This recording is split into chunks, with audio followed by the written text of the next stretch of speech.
Bem-vindos ao Maratona, um podcast sobre corrida de Viva Bem, canal de saúde e bem-estar do UOL. Eu sou a Tati Esquibola e eu acabo de entrar num ciclo de treinos da minha terceira maratona e eu quero dividir com você essa minha experiência. Esse convite é para geral. A gente vai falar de assuntos que interessam desde quem está pensando em começar a correr até quem quer fazer uma maratona mais rápido. Vem comigo! Nessa temporada de podcast, a gente vai trazer para o estúdio especialistas e corredores de carteirinha para falar de tudo o que é interessante para o corredor. Treino, alimentação, check-up médico, tênis e até a cabeça.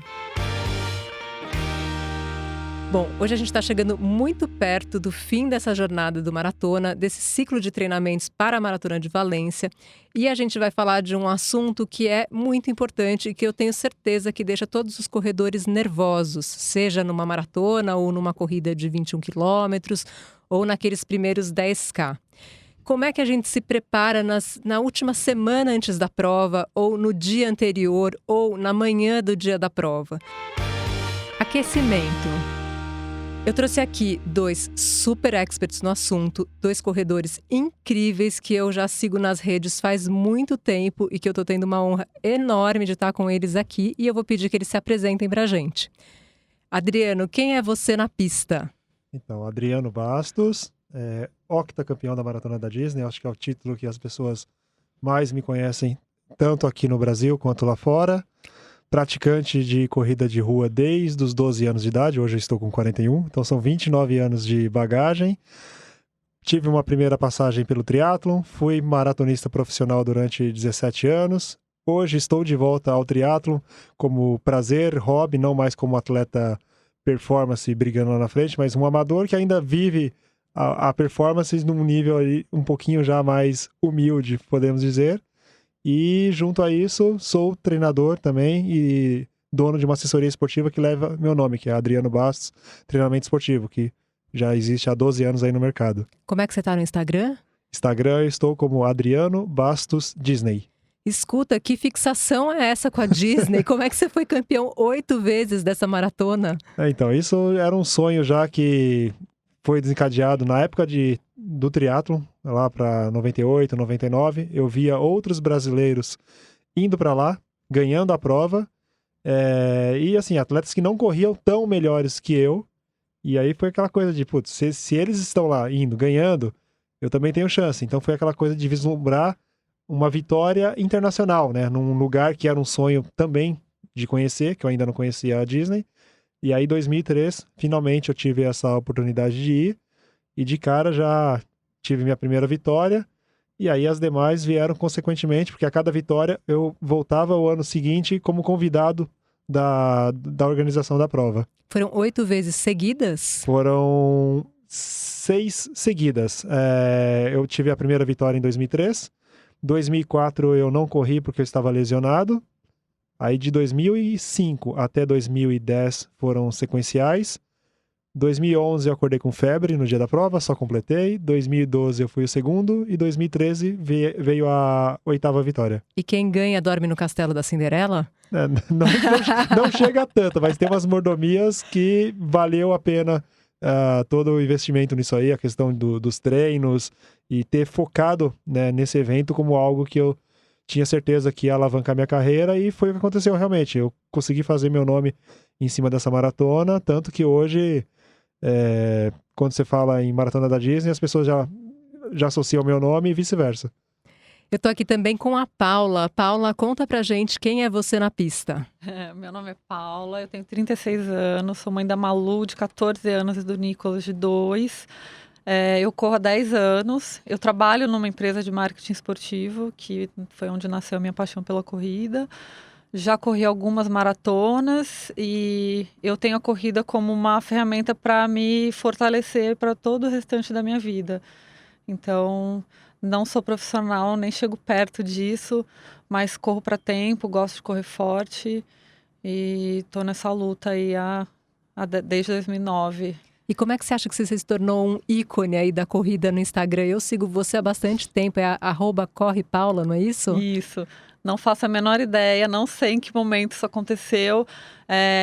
Mais ou menos em 2010 eu comecei a escrever um blog de corrida para mulheres, porque ninguém falava muito com essas pessoas, né? Só se falava de corrida para homem. E então eu comecei a escrever para gente e começou a acontecer. As marcas começaram a reparar e me convidar para os eventos. Eu comecei a ter experiências, viajar. E acabei me tornando conhecida. Não sei exatamente como isso aconteceu, porque nunca esteve nos meus planos. Assim, eu não sou jornalista, eu escrevo por amor mesmo. Então foi tudo acontecendo naturalmente na minha vida. A corrida entrou naturalmente na minha vida, assim, foi. Você falou que já fez algumas maratonas. Quantas maratonas, você tem uma ideia? Olha, eu fiz algumas fiz algumas ultramaratonas de montanha, fiz o Cruze, fiz Xterra, maratona de asfalto, fiz Rio, Chicago. Rio, acho que umas 2 ou 3 vezes eu fiz algo, e agora Chicago de novo. E qual mês foi passado. a primeira? A primeira foi, na verdade, eu treinei para correr em Nova York em 2012, que foi o ano que teve o furacão e cancelou a prova. Eu fiquei 4 meses treinando para essa prova. Eu cheguei em Nova York, a prova foi cancelada. E eu voltei para o Brasil mega frustrada. Falei, preciso correr alguma coisa. Aí me inscrevi numa de 50 quilômetros na trilha. Foi a minha primeira maratona. Uau, Foi então na em vez trilha. de 42, você fez 50 logo de cara. Foi. Numa trilha. Foi. Meu Deus. E a minha primeira de asfalto foi no Rio. Tá bom, tá melhor. Ainda tem o calor do Rio, né? Mas tá bom. Bom, então vamos entrar direto no pace desse podcast. Acelerando. Eu queria saber de vocês, né? Vocês têm algum ritual pré-maratona? Assim, o que é importante para vocês no pré? Principalmente considerando aonde vai ser essa maratona. Olha, pegando o meu lado, a gente pode falar em 2 formatos aí. Se for a questão dos cuidados pré-prova, aquela atenção muito grande em relação à alimentação, então aumento de ingestão de carboidratos, aumento da hidratação, que mais? Acho que a questão do descanso também, ele entra como algo super importante ali, de você ter uma noite de sono mais equilibrada, então não dormir tão tarde antes da prova. Porém, eu sou daqueles assim, eu não passo vontades.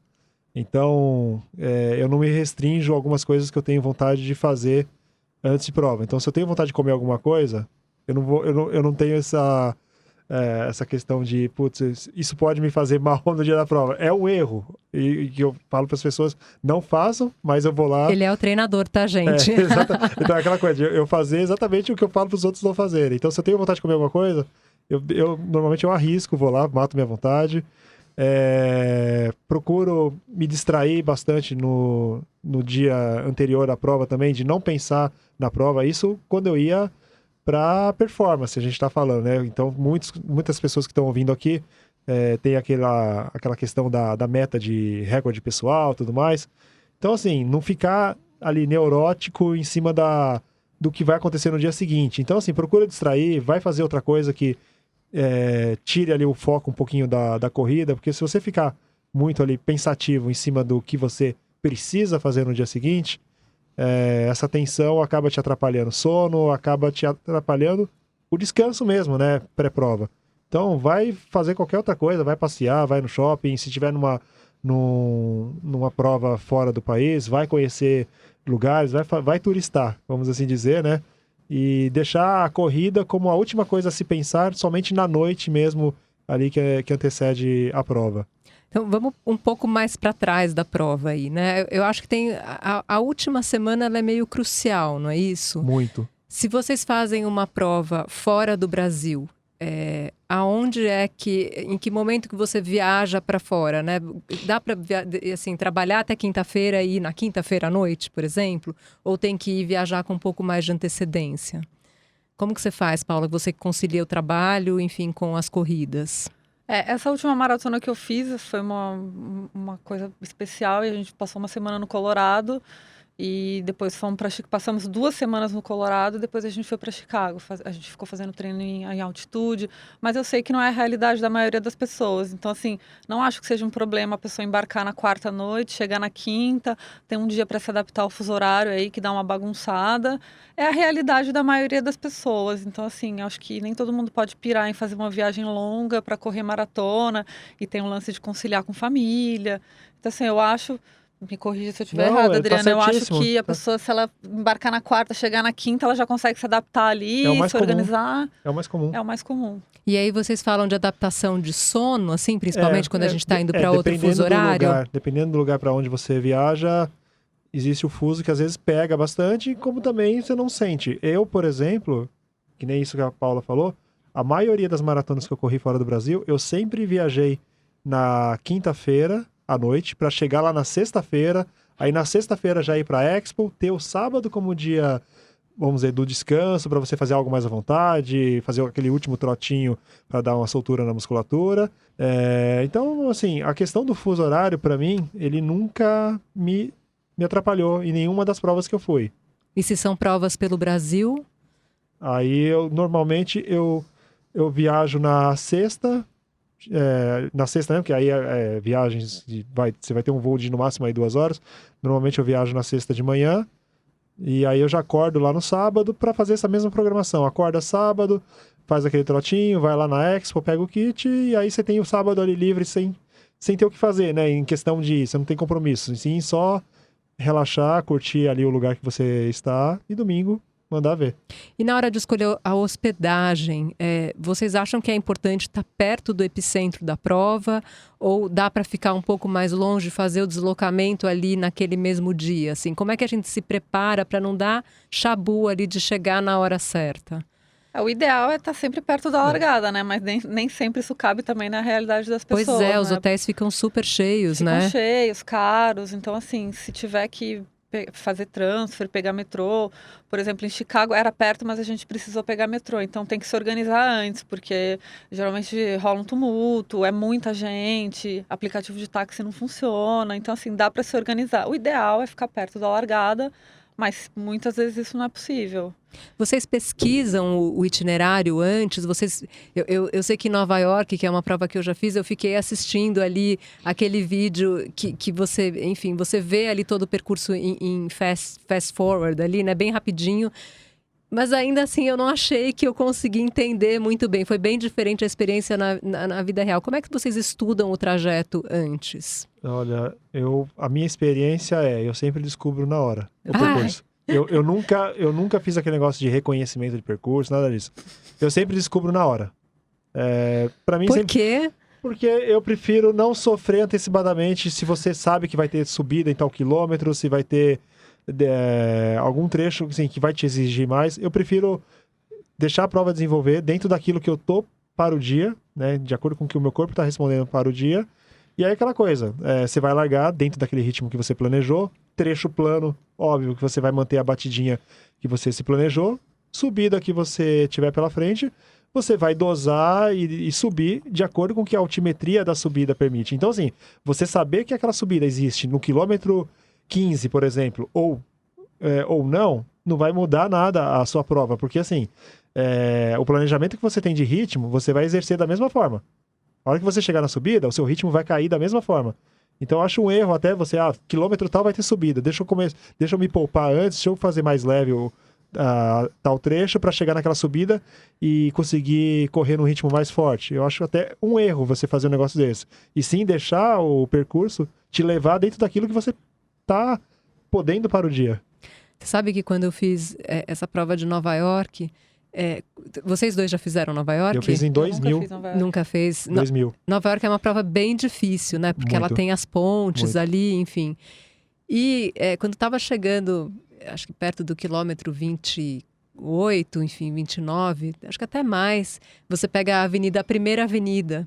E a primeira avenida é um aclive, assim, que é aparentemente suave. Mas, nossa, aquilo pra mim doeu tanto. São 5 quilômetros subindo, Pois sem parar. pois é. E aí você fica vendo as cabecinhas lá longe, assim, e depois some. E eu achava que depois desse aclive a gente já ia voltar e descer pro parque. E aí não, a gente teve que atravessar a ponte para depois ir lá pro Harlem, e aí voltar e atravessar a ponte de volta, assim. Então, para mim, esse não saber desse trecho me deixou um pouco... pegou um pouco na minha cabeça, assim, sabe? Já aconteceu com você, Paula, de em alguma prova se sentir um pouco apreensiva ali por alguma coisa que você não conhecia ou que você esperava que fosse de outro jeito? Putz, não, eu nunca me planejo para correr maratona. Eu acho que eu me situo na prova, acho que nos primeiros 10, 15 quilômetros eu já sei o meu lugar na prova ali. Então eu nunca planejo. Acho que quanto mais você planeja, mais chance tem de dar errado. Então é isso também, eu não olho o percurso. Eu treino subida, a subida já está inserida no meu dia a dia de treino, então assim, eu não tenho medo se aparecer uma subida, eu vou administrar. E é isso, assim, você vai sentindo a prova, se precisar diminuir o ritmo, diminui, se precisar fazer um forte fraco, faz. Eu vou sentindo conforme vai acontecendo. Assim, Chicago já sabia que era plana, você já tem alguns highlights, né, do que vai ser, mas planejar muito... Mas também não me desespero se acontecer alguma coisa que eu não sabia, que tem uma piramba. Eu vou administrar aquilo ali como eu puder naquele momento. Às vezes, se eu soubesse antes, também não ia mudar nada. Você ia ter que correr do mesmo jeito, subir do O mesmo ritmo que você ia jeito. colocar, que nem eu falei, ia ser o mesmo, da mesma forma. O mesmo. Aí você já cria uma ansiedade. Nossa, eu vou ter que guardar para aquele... E é isso, assim, às vezes você perde a oportunidade de dar seu melhor ali, de fazer força, porque você está guardando para um momento que talvez nem seja tão difícil assim. Quando você lida, por exemplo, com as pessoas que você treina, né? Que tipo de ansiedade que você percebe nessas pessoas ali, né? Nas pessoas mais normais, digamos assim. Olha, eu como treinador, eu posso dizer que o maior medo das pessoas é exatamente o quebrar a barreira dos 32. Porque assim, esse é o medo deles. Eles fazem os longões lá, faz o longão de 30, 32, às vezes 34, mas eles ficam sempre naquela preocupação de... O que acontece e depois agora? dos 32 Mas será que eu vou aguentar os quilômetros? 42 mesmo? Será que eu vou conseguir segurar esse ritmo durante 42? Aí a primeira coisa que eu falo para os meus alunos, se você correu 32 sozinho, ali, normalmente eles fazem o treino na USP, por exemplo. Você correu 32 sozinho, então você tem aquela coisa de você não teve uma motivação externa, nada, você ficou ali sofrendo sozinho, normalmente com calor, sem ter aquela vibração, adrenalina de você estar dentro do evento, plateia, pessoas na rua e tudo mais. E você foi lá e fez os seus 32. O que são mais 10 quilômetros correndo com uma massa de gente ao seu lado, você com a motivação de estar dentro do evento, tendo torcida e tudo mais. Então, é sempre isso que eu tento mostrar para eles. Tipo, se você conseguiu fazer 32 sozinho, você faz 42 com uma multidão à sua volta, porque a questão da cabeça vai trabalhar completamente a seu favor. E na prática você vê isso acontecer de fato? Muito, muito. Todos os meus alunos, eles entram no maratona assim, eles se surpreendem com o resultado deles, assim. Então, eu tento trazer essa confiança para eles e na prática sempre acaba dando certo, porque eles acabam... A hora que eles param pra pensar e falam, putz, é verdade, meu, aquele dia eu rodei 30 km lá na USP, tava um calor de 30 graus, sozinho, tal, putz, agora eu tô indo pra uma prova que eu vou correr com 10 graus, não tem por que dar errado. Maratona volta já. Os podcasts do UOL estão disponíveis em todas as plataformas. Você pode ver a lista desses programas em uol.com.br/podcasts. Recebe salário, faz transferência, pagamento, recarga de celular e até empréstimo, tudo sem taxa. PagBank, a sua conta grátis do PagSeguro. Baixe já o app e abra sua conta em 3 minutos. Para quem, por exemplo, né, a gente fala que na maratona a barreira dos 32, 35 quilômetros é aquele ponto de que você fala, nossa, será que eu vou conseguir, né? Uhum. Para quem vai fazer 21 quilômetros, a pessoa que está experimentando pela primeira vez uma distância menor, qual que é onde que está o ponto de dificuldade? São os 18 quilômetros? Acho que é os 16, não é? Que é o maior treino para meia. 15, para meia eu coloco sempre 18. 18 é o maior longo que eu coloco para meus alunos. Sei. Então assim, ele quase que correu a distância já em treino, né?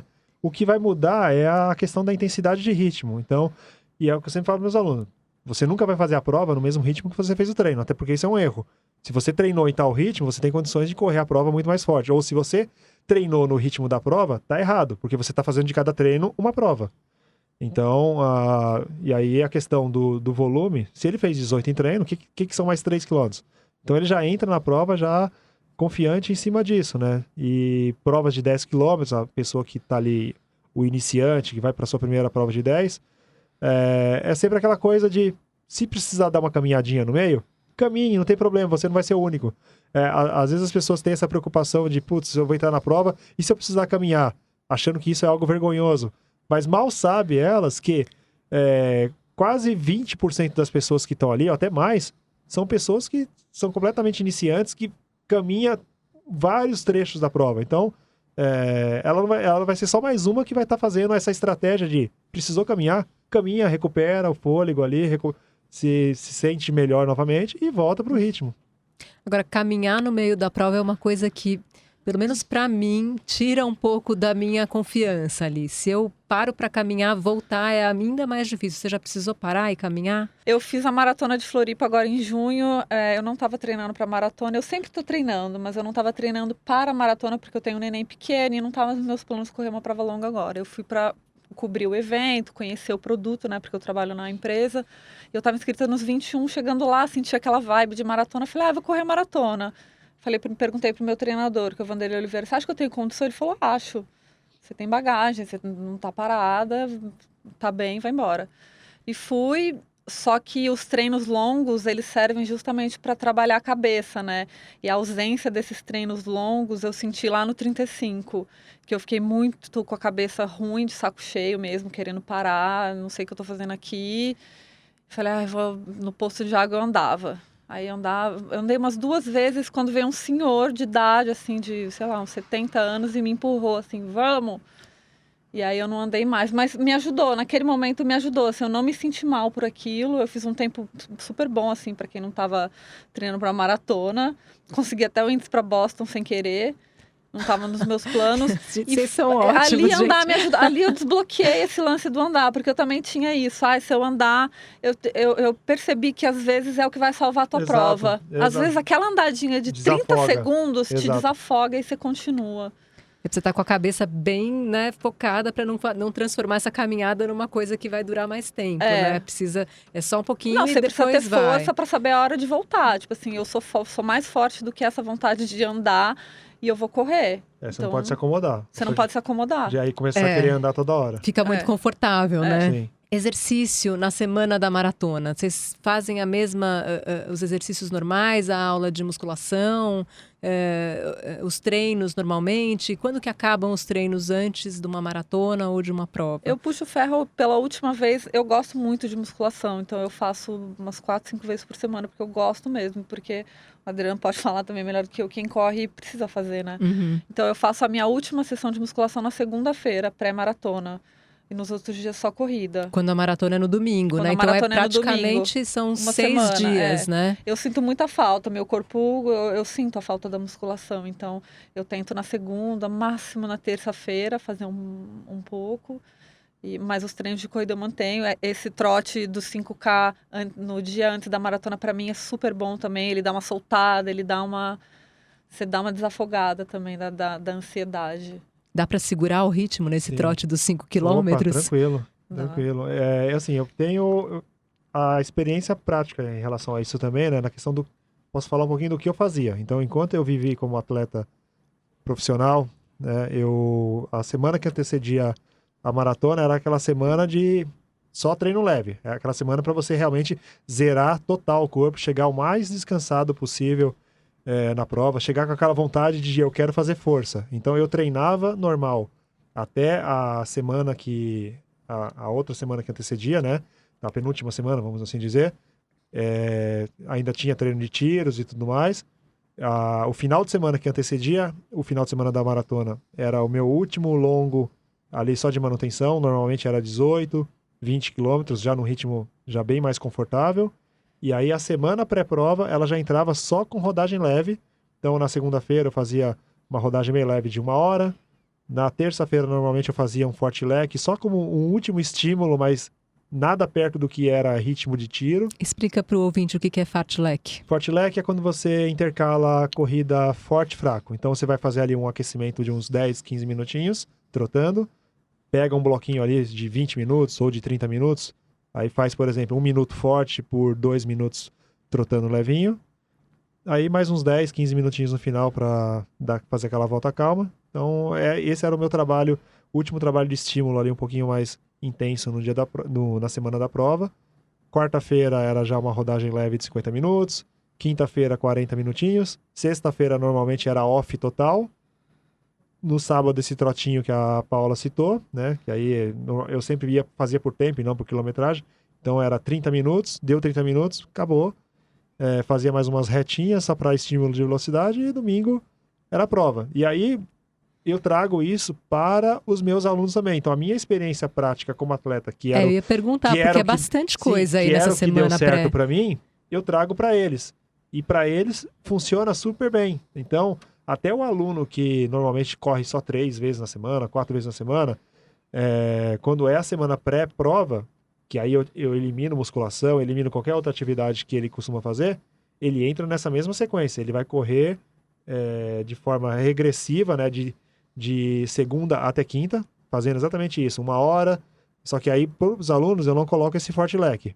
Isso era uma coisa que eu fazia como atleta profissional, que para mim precisava desse último estímulo. Para eles é só rodagem leve. Então é 1 horinha na segunda, 50 minutos na terça e na quarta, 40 minutos na quinta, descanso sexta, trotinho de 30 minutos no sábado. E funciona sempre num ritmo confortável. Muito confortável. É o que eu falo pra eles.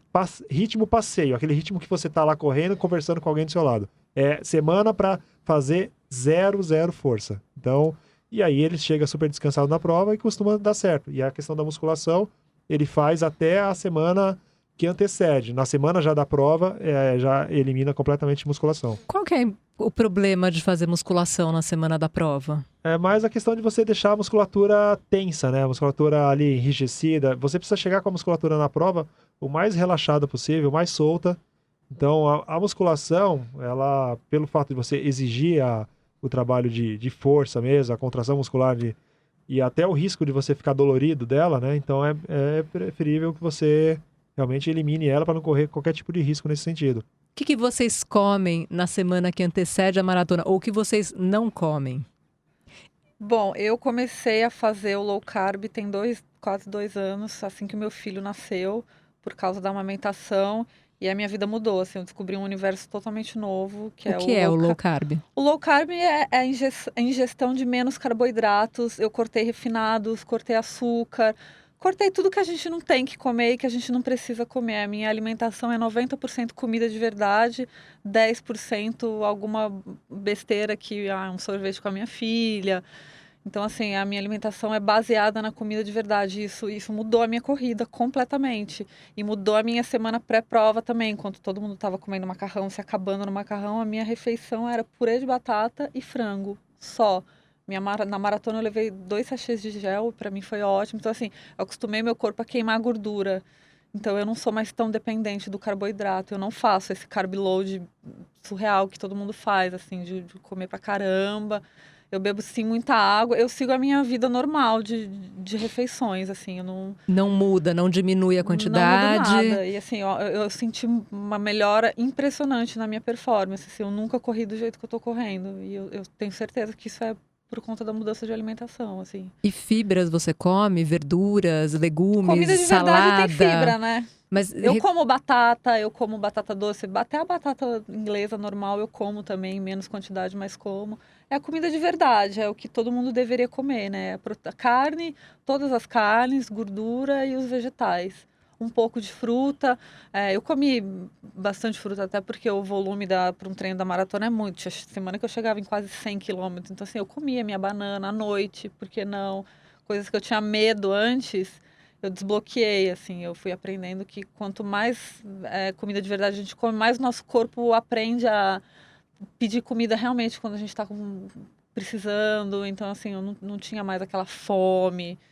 Então, isso mudou demais a minha corrida e a minha semana pré-prova, né? Mas tem uma história de que comer folhas cruas, por exemplo, não é muito recomendado, né? Na véspera não. Na véspera não, porque pela quantidade de fibras, e isso pode fazer com que você tenha mais vontade a minha semana de maratona batata. Isso pra quem corre sabe muito bem que não é legal. A gente falou disso bastante ali no episódio de alimentação, que esse é um drama ali, né? De você enfim, ficar com dor de barriga na hora da prova, né? Que você já tem a dor de barriga do nervoso, você já né? tem aquela vontade várias antes da prova, antes da largada, que é pela tensão que a prova gera. Aí você tem mais a colaboração das fibras.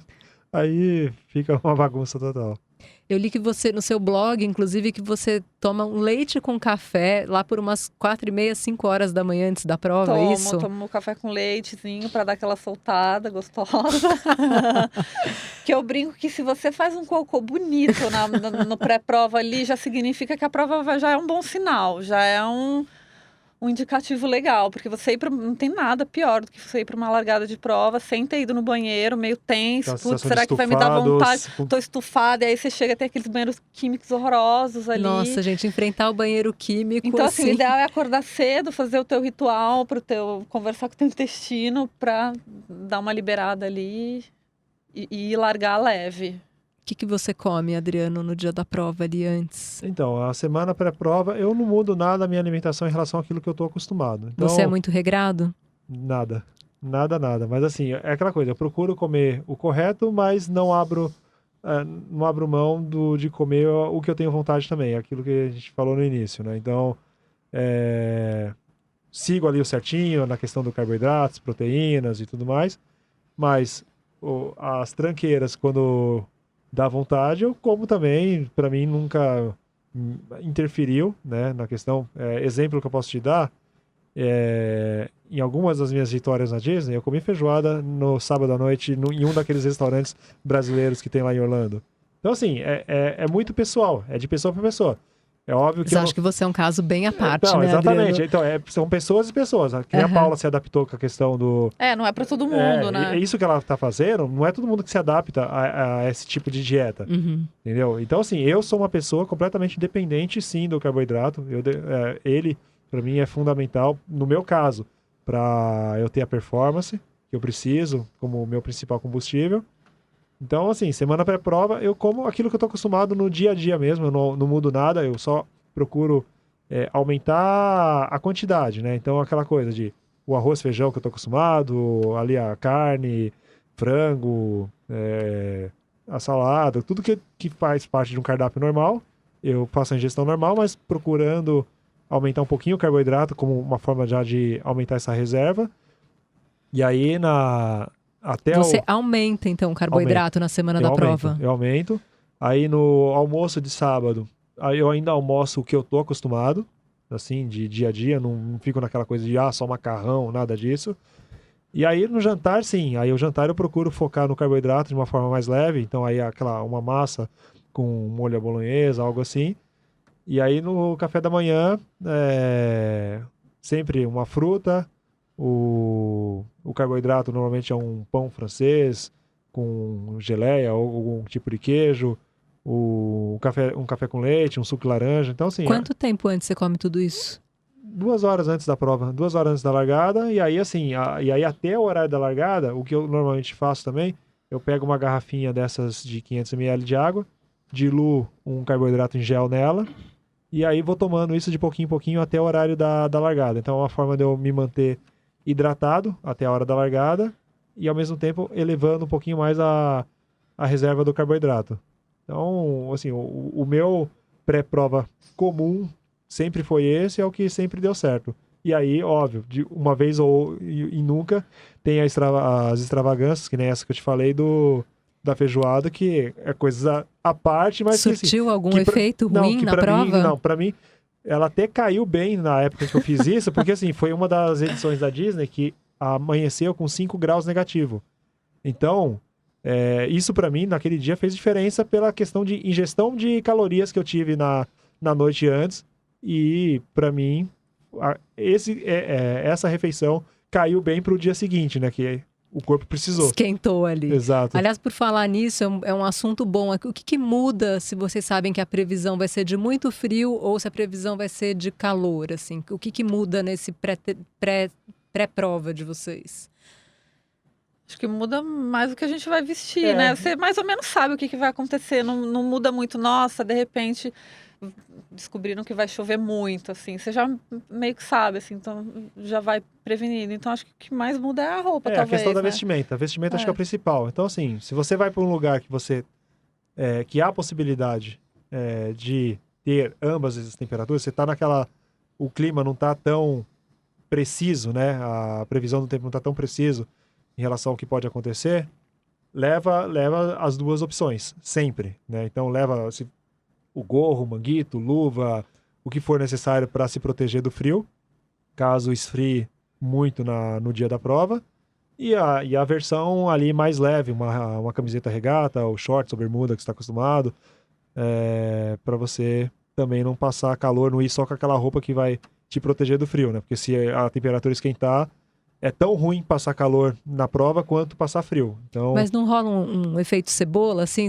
A gente vai tirando as coisas? Faz uma diferença se largar aquecido. Eu senti muito. isso em Chicago. Foi a Eu primeira sou vez que eu super comprei. friorenta. Então, foi a primeira vez que eu comprei uma blusa, que eu me organizei para largar quentinha, assim. Então, E jogar fora, né? Eu comprei um casaco meio de papel, aqueles Biohazard na feira, de, sei lá, $10, e comprei um moletomzão. Então, acho que fez uma diferença, aquela esperadinha na largada aquecida, assim. Quem puder fazer isso... Todas as vezes que eu fui para maratonas fora do Brasil, que eu sabia que eu ia pegar temperatura bem extrema mesmo, em termos de frio, eu sempre levei roupa velha para jogar fora mesmo. Então aquela roupa que você já tá ali bem surrada mesmo, que você já quase não usa, às vezes usa para dormir, são as roupas que eu levo já com a intenção de jogar fora. Então é uma forma de você se manter aquecido, né, até a hora da largada.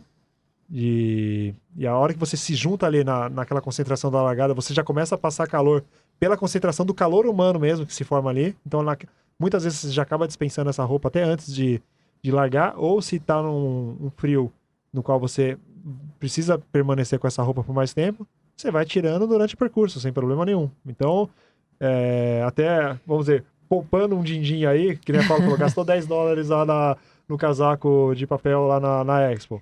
Eu já levo algo de casa mesmo, que vai ser Não pode ter vergonha, né? Exatamente. Para descartar mesmo e não gastar. A concentração ali de Nova York, que era muito frio, e lá você espera muito para largar, né? Ali em Staten Island, ela parece uma grande festa do pijama ali. Exato. Eu nunca vi tanta gente mal vestida junto.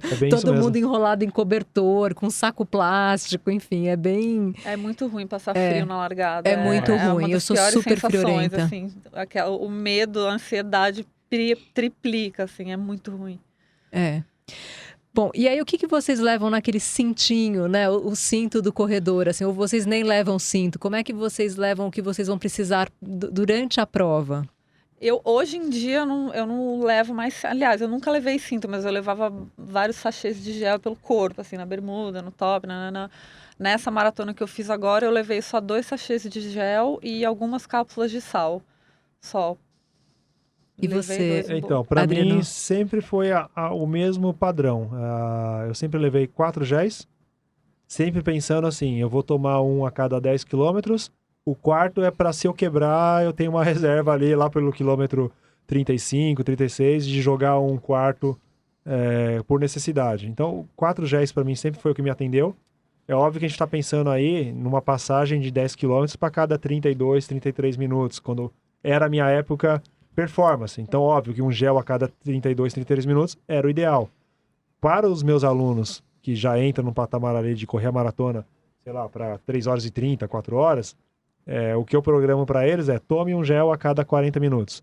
Então, eu vejo isso como o espaço ideal para você sempre estar ali suprindo a necessidade do carboidrato, né, da reserva de combustível. Então, a cada 40 minutos.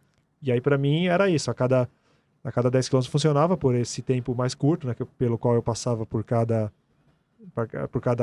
trecho, né, cada distância. E 2 cápsulas de sal, que aí eu sempre tomava uma na altura do quilômetro 15 para o 20 e outra ali do 25 para o 30. Vocês podem explicar o porquê dessas cápsulas de sal? Para que serve o sal nas corridas longas? O principal é você repor a perda de sódio, né, que você tem naturalmente, independente de qual seja o ritmo que você esteja correndo.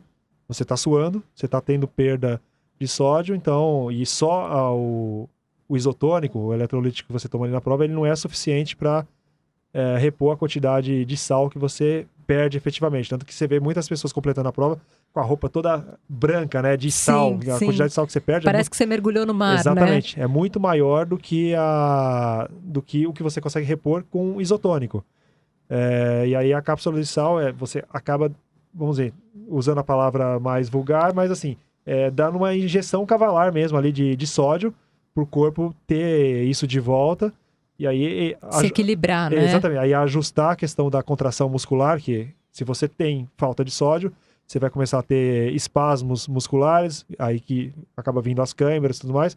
Então você consegue melhorar essa questão da contração muscular, equilibrar ela, né? E aí entra como um preventivo realmente para não deixar as câimbras chegarem. Que normalmente ela acontece por desidratação e falta de sódio. Então aquela coisa de come banana, falta de potássio, é mito. Então você tem cãibra exatamente pela falta de sal. Pela falta de sal e a desidratação em si.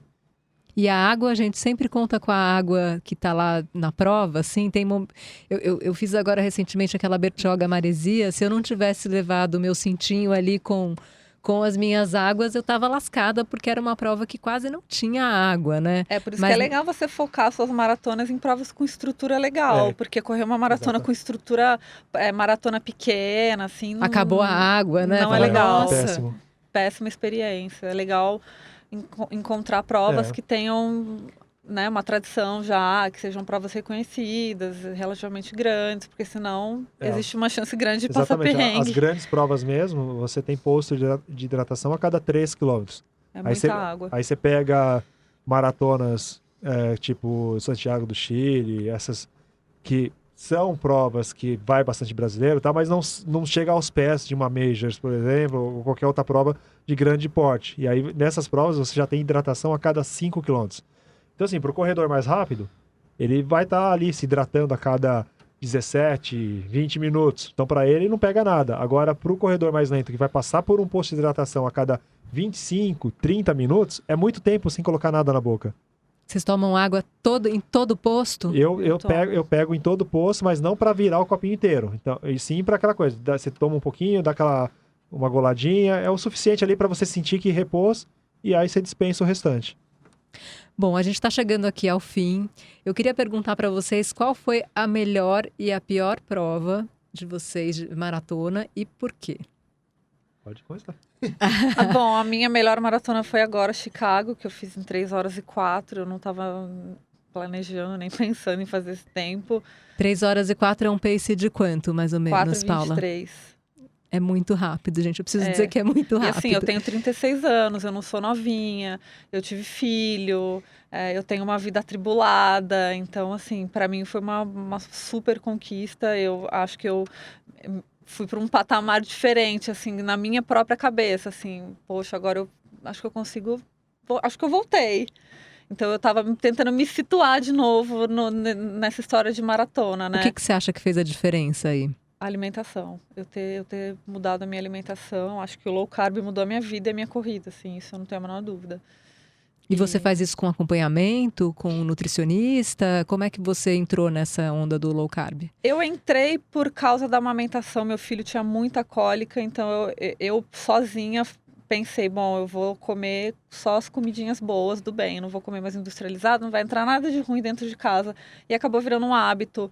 O meu marido tem uma doença autoimune chamada doença de Crohn, então para ele também foi muito bom, então acabou virando um hábito bom para todo mundo. Então eu não tive, meu período de adaptação foi durante a amamentação, eu não sofri. Então o que os corredores que tentam e muitas vezes desistem é porque o período de adaptação da low carb, ele é um pouco duro, assim, é um pouco difícil você mudar essa chave. Então eu não passei por isso, porque quando eu resolvi fazer a low carb, eu nem sabia que eu estava fazendo low carb. Eu comecei a comer comida de verdade. E quando começou a aparecer essa história da maratona, eu conversei com o Danilo Balu, que é um cara super conhecido da corrida também, ele é nutricionista, treinador também, e falei, Balu, como que eu faço para correr maratona, não quebrar? Eu não quero voltar à minha alimentação antiga, eu tô pesando 10 quilos a menos do que eu pesava antes de ter filho, então assim, meu corpo mudou. Eu falei, eu não quero voltar a comer o que eu comia antes, mas eu quero correr bem. Então ele me ensinou tudo que eu sei sobre low carb, o que eu tinha que comer, por quê. Então, assim, não foi corta isso. Eu fui entendendo os porquês de tudo. Então, quando isso começou a fazer sentido e virar um estilo de vida, a minha corrida mudou. E a minha vida mudou também. Então, eu acho que a Chicago foi um divisor de águas por isso, assim, ali eu pude perder o medo, assim, e ver que eu tô num caminho certo, assim, até para eu envelhecer bem, enfim. Então, Chicago foi a minha melhor prova. A minha pior prova é que eu nunca tive uma maratona muito ruim, assim, eu não sou uma corredora que fiz várias maratonas e comecei correndo em 5 horas, andando. Eu já comecei a correr direitinho, assim, porque eu segui os passinhos certinhos da corrida, eu comecei a correr, e 3 anos depois eu fiz maratona. Então eu nunca tive uma experiência muito ruim, assim. Loucura. Nunca fiz prova nenhuma na loucura. Então, eu não tive uma experiência ruim. Floripa agora, antes de Chicago, foi difícil, porque foi a minha primeira maratona depois de 3 anos. Então, eu ainda estava meio perdida ali em quem eu era, na fila do pão. Quem você é na pista, né? naquela pista. Mas não posso falar que foi uma maratona ruim, foi bem boa. Então, eu não tive experiências ruins de maratona. Que sorte não a sua. Não posso dizer que eu sempre respeitei muito a entidade maratona. Acho que isso me ajudou a nunca ir com loucura para nenhuma prova. E você, Adriano? Então, eu não consigo definir uma, mas sim 2 como minhas melhores, mas você vai ver que uma casa dentro da outra. A melhor maratona da minha vida foi a Maratona de Santa Catarina de 2008, que eu cheguei na prova, e me deparei com os atletas mais fortes do Brasil, todos nela. Assim, então, sabe aquela coisa de você olha pro lado, a hora que perfilou na largada, que eu olhei pro lado e falei, eu não vou chegar nem entre os 10 primeiros colocados nessa prova. Era completamente fora de cogitação, assim. Tinha muito atletas na prova, fortes, com tempos muito melhores que eu. E o porquê disso? Porque essa prova, ela tinha um carro como premiação. Então, assim, foi atleta do Brasil inteiro atrás desse carro. E aí, e ela estava valendo como classificatória também, como para o Mundial de Atletismo, que ia ser em 2009 também, era onde os atletas estavam buscando índice ainda e tudo mais. Eu sei que assim, nós largamos debaixo de uma chuva absurda, de uma verdadeira tempestade. Então assim, a gente corria com água quase que no meio da canela em alguns trechos, pra você ter uma ideia. Então assim, a prova tinha todas as condições ruins para você fazer um tempo ruim, e todos os atletas do Brasil que permitiam que eu chegasse lá atrás. E para minha surpresa, desde o início eu consegui acompanhar o bloco da frente. Então chegou uma hora que eu olhei pro lado e falei, não é possível que isso está acontecendo comigo hoje. Eu olhava pro lado, eu me vendo correndo do lado de atletas que eu jamais imaginei acompanhar. Então sabe aquele dia que o corpo dá aquele start e responde de uma forma que você não imagina? Acabou que a prova foi se desenvolvendo. A cada quilômetro eu fui vendo os atletas que eu via como algo inatingível ficando para trás. E eu acabei vencendo a prova. Ganhando o carro. Então, eu acabei vencendo a prova no sprint final contra um queniano. Uau! Eu sprintei com um queniano, deixei o queniano para trás nos 200 metros finais. Então, assim, eu não só levei o carro sprintando com um queniano, que, era algo assim para mim também de outro mundo, como eu fiz a minha melhor marca em maratona da minha vida, que foi 2 horas, 16 minutos e 20 segundos na época. Então, assim, foi meu melhor tempo de maratona disparado. A minha melhor marca antes era 2:17:35.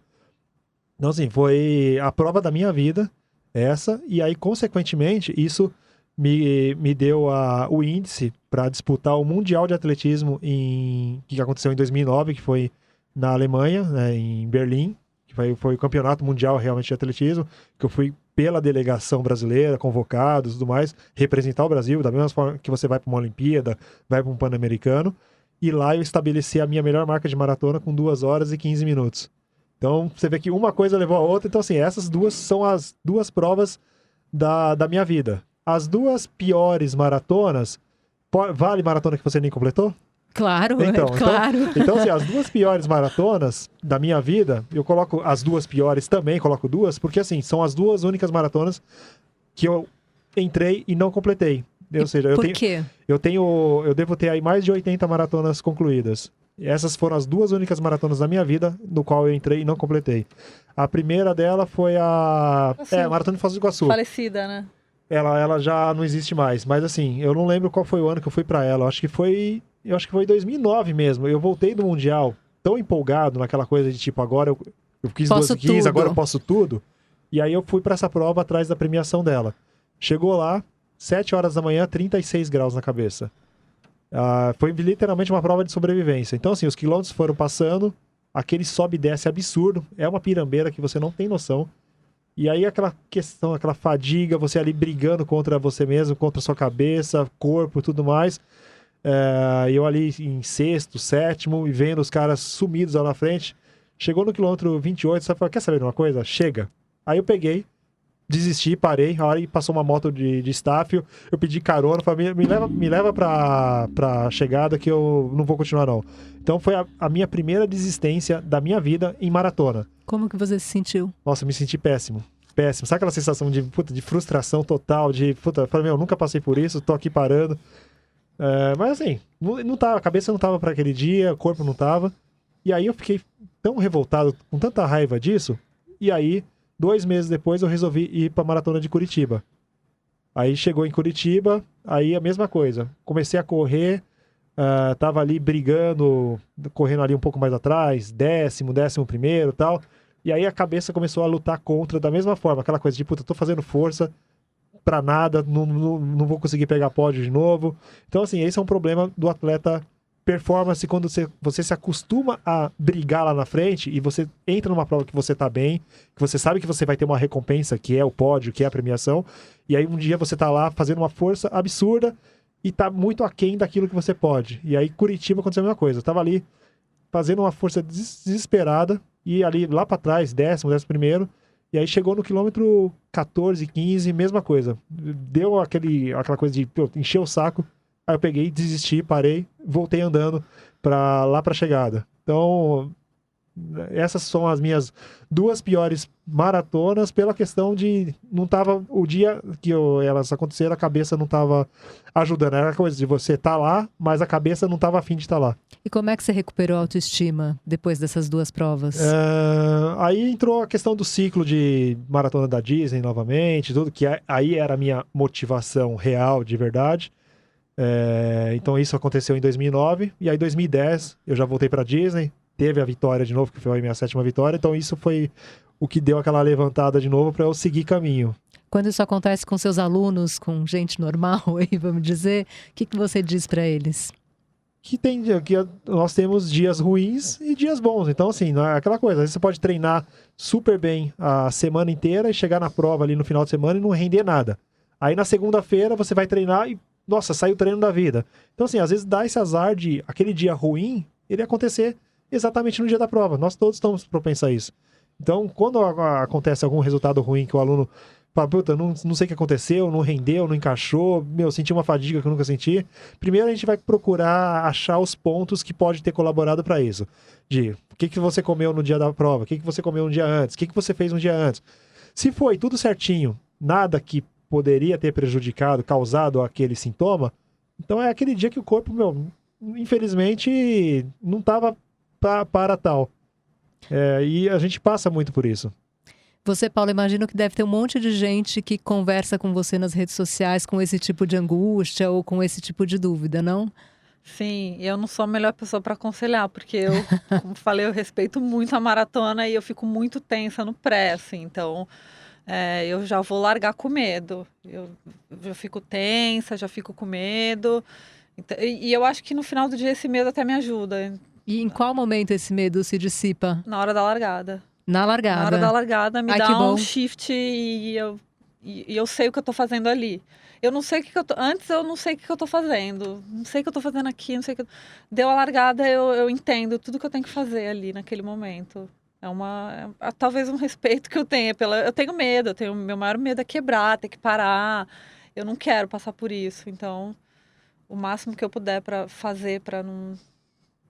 Engraçado. Mas tem dia que engraçado que comigo era o contrário. Maratona sempre foi a distância que eu mais me sentia em casa, mais à vontade. Era onde eu falava que eu brincava com os adversários, né, de ir lá e dar aquela estilingada, de forçar o ritmo para ver quem quebrava e tal. E já a distância de 10 km... Que maldoso! É verdade. E a distância de 10 km já era uma distância... tão curta, mas você ao mesmo tempo trabalha numa intensidade tão grande que era a distância que eu mais entrava com frio na barriga. Porque era aquela prova que você já larga numa intensidade de tudo ou nada. Se deu certo, deu. Se não deu, paciência. Para mim, o frio na barriga, ele vai vir com os 42 quilômetros. Eu vou lembrar aqui da Paula e não de você, Adriano, porque senão não vai sobrar confiança. Linha de chegada.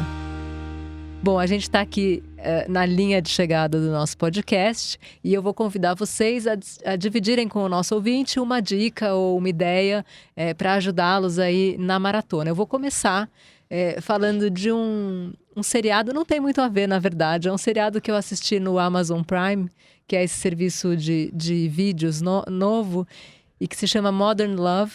E que no último episódio, todo mundo vai ter que assistir todos os episódios, me desculpem, mas no último episódio tem um casal muito fofo que se conhece correndo.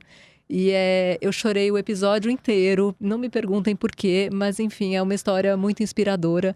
Então acho que é para relaxar aí na semana pré-prova, assiste um seriado que fala sobre amor, mas também tem um toquezinho de corrida. Então essa é a minha dica. Paula, você tem uma dica aí para o nosso ouvinte? A minha dica também é o seriado Working Moms. Uma das mães malucas com um recém-nascido é uma corredora e ela corre com um carrinho. E foi vendo ela que eu comecei a me inspirar a voltar depois da gravidez. É um seriado super gostoso de assistir, super easy. E tá onde esse seriado? Netflix. Na Netflix também. Muito bom. Então, a minha dica eu vou levar mais para a vida real. De sugerir que assistam algum vídeo de cobertura de alguma edição do Ironman do Havaí.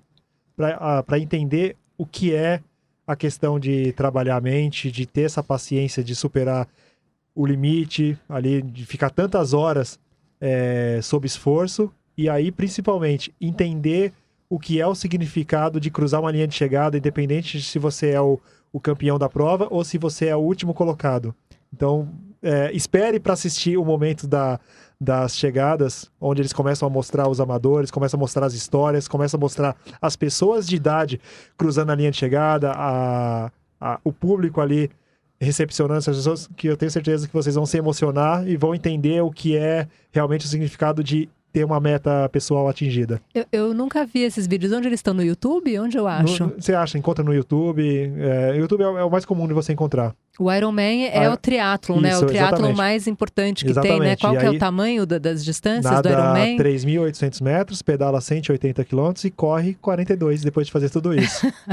E no Havaí ainda, que é bem quente, né? Então, não é exatamente um lugar muito fresquinho ali. Então pegue uma dessas edições do Ironman do Havaí, que eles normalmente tem 1 hora de vídeo, 1 hora e pouco, quando eles fazem essa cobertura completa, né, resumida, e dá para se emocionar bastante com as histórias que eles colocam. Eles sempre colocam alguns personagens ali de destaque do meio do amador, como aquelas pessoas que estão lá na prova para superar algum limite, para ter ali como algo a mais para a vida. Bom, gente, foi um prazer ter vocês aqui. Eu tô aqui inspiradíssima para sair e correr uns 10 quilômetros, uma rodagem leve, juro por Deus. Isso aí. Hoje de manhã eu fiquei com muita preguiça, mas agora eu vou. Muito bom. E, enfim, Adriano, é um prazer conhecer você. Paula, também é um prazer. Eu sigo vocês há tempos nas redes sociais. Obrigado. Sou uma grande admiradora e fã. Obrigada pelo convite. Vou lembrar muito de vocês ali na minha prova. Muito obrigada. Imagino, prazer. Você pode ouvir este e outros podcasts do UOL em uol.com.br/podcasts. Maratona tem reportagem de Tati Skibuola, edição de áudio de Amer Menegassi e coordenação de Juliana Carpanês.